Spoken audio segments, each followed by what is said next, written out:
Quickly हम बात करेंगे बिटकॉइन पे। इस वीक एफओएमसी भी है, उसके बाद कल मंथली क्लोज भी होगी, मंथली कैंडल क्लोज। तो काफ़ी ये वोलेटाइल वीक होने वाला है। और जब मंथली क्लोज होती है यूजुअली ये होता है कि जब एक मूव आता है तो end of the month profit taking होती है। डिपेंड करता है कि ट्रेंड किस साइड का है। अगर मैं आपको प्रीवियस मंथ्स दिखाऊं तो आप ये नोट करेंगे कि हर मंथ एक वीक छोड़ के गया है, ठीक है। तो जब मंथली क्लोज का टाइम आता है तो कैंडल जो है वो एक वीक लाजमी छोड़ती होती है। तो ये यूजुअल मूव्स है मार्केट के प्रॉफिट टेकिंग करते हैं लोग मंथ एंड पे। और उसके बाद सेकंड जो चीज़ है वो एफओएमसी का फियर भी है मार्केट में। तो ये दो चीज़ें हैं जो इस टाइम मार्केट को मूव कर रही हैं। और बिटकॉइन पे हम इसलिए फोकस करेंगे कि क्रिप्टो का जो मेन ड्राइवर है वो बिटकॉइन है। तो इसलिए हम बिटकॉइन पे बात करेंगे। तो स्टार्ट करेंगे हम डेली चार्ट से। वीकली चार्ट से, वीकली चार्ट जो है हमारा, अगर उसकी बात करें तो ये जो एरिया है 24,300 से 25,300 का एरिया, ये काफ़ी मेजर लेवल है, ठीक है। अगर आपने मेरी पिछली वीडियोस देखी होंगी तो मैंने उसमें यही फोकस किया था कि अगर प्राइस ये वाला एरिया रिक्लेम करती है तो हम इस रेंज में जो है वो ट्रेड करेंगे। और लाइकली सिनेरियो यही होंगे कि प्राइस अगर ये रिक्लेम हो जाता है तो रेंज हाइस की तरफ जाएगी। तो अभी जो है वो हम रेंज हाई के पास है, ठीक है। तो ये मेजर, यहाँ मेजर लेवल है। तो काफ़ी चीज़ें हैं जो इस टाइम क्रिप्टो को ड्राइव कर रही हैं, ठीक है।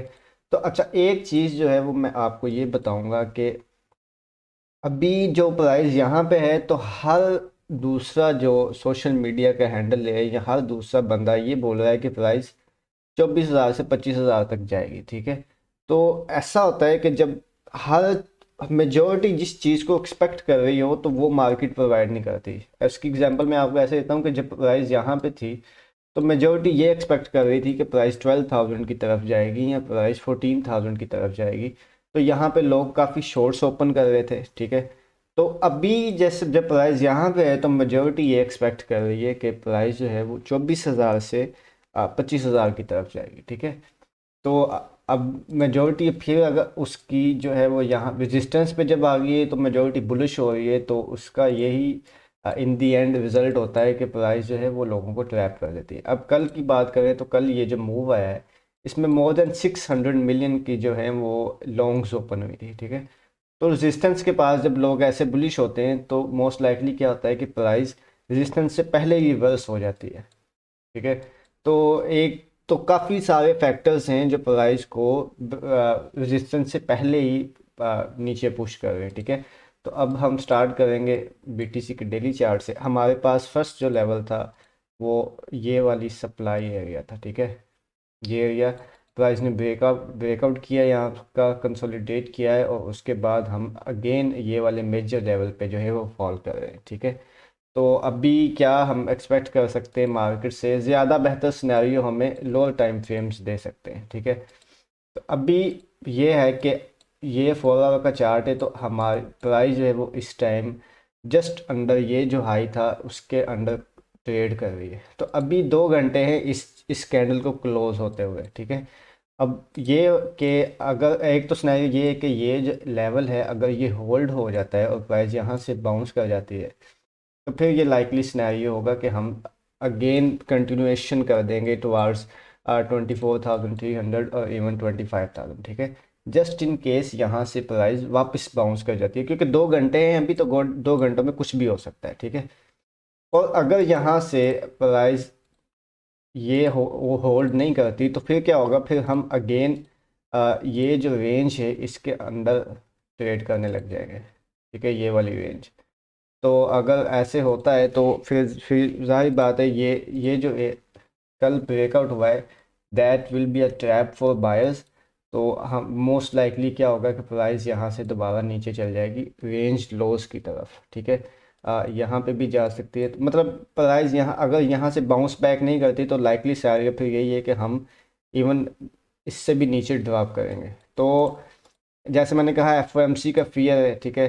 तो अगर उसका फियर रहा और बायर्स जो है वो कंटिन्यूसली लिक्विडेट होते हैं तो ये भी लाइकली है कि ये जो एरिया है जो अनटेस्टेड जोन है 21,500, यहाँ तक भी प्राइस जा सकती है। ठीक है, अब मेन चीज़ क्या है कि ये जो करंट 4 आवर कैंडल है ये इम्पोर्टेंट है। ठीक है, अब यहाँ से प्राइस 23,300 से ऊपर अगर बाउंस कर जाती है तो फिर हम स्टिल एक्सपेक्ट कर सकते हैं कि हम यहाँ से बाउंस बैक कर जाएंगे। ठीक है, और वो जस्ट इन केस नहीं होता तो हमारे पास ये टारगेट से फर्स्ट टारगेट ये है रेंज लो, और अगर यहाँ से इनफ वॉल्यूम नहीं मिलता तो 21,500 भी आप एक्सपेक्ट कर सकते हैं मार्केट से। ठीक है, अब हम एफ को देखते हैं। एफ जो है वो वेडनेसडे को होगी। ठीक है, और आप investing.com पे जाएं, आप देख लेना अपने टाइम के अकॉर्डिंगली। अगर पाकिस्तानी टाइम के हिसाब से देखें तो वेडनेसडे 12 AM को होगी, और अगर आप किसी और टाइम फ्रेम में, किसी और टाइम जोन में, तो उसके अकॉर्डिंगली आप देख सकते हैं। एक्सपेक्टेशन ये है कि 25 बेसिक पॉइंट से जो है वो इंक्रीज़ होगा। तो ये अभी हर कोई यही एक्सपेक्ट कर रहा है, उसी की वजह भी यही थी कि हम मार्केट में एक अच्छा मूव देख रहे हैं। ठीक है, तो अभी अगर ये होता है तो ज़ाहिर बात है मार्केट शायद, अगर ये जो पुल बैक नीचे आता है एफ से पहले, तो जब एफ रिलीज़ होगी तो मोस्ट लाइकली क्या होगा कि हम वापस बाउंस कर जाएंगे ऊपर को। क्योंकि अगर हम अपना मेन ट्रेंड देखें, अगर मंथली चार्ट भी देखें, तो मंथली चार्ट पिछले 4 मंथ का जो कंसोलिडेशन कह लें, या फिर आप ये जो नीचे का पुश था वो कह लें, पिछले 4 मंथ का सारा इनगल्फ किया है इस मंथली चार्ट ने। तो मंथली चार्ट आपके पास अच्छा है। इवन प्राइस अगर 21,500 तक भी आती है तो that will still be a bullish pullback, तो आप ये भी एक्सपेक्ट कर सकते हैं इससे। तो बिटकॉइन सही है फ़िलहाल। ठीक है, ये शॉर्ट टाइम फ्रेम के सारे जो हैं वो मूव्स हैं जो मैंने आपको बता दिए हैं कि पॉसिबल हो सकते हैं। आज की वीडियो के लिए इतना ही। If you like the video please give it a thumbs up. तो until then I will see you in the next update. Thank you.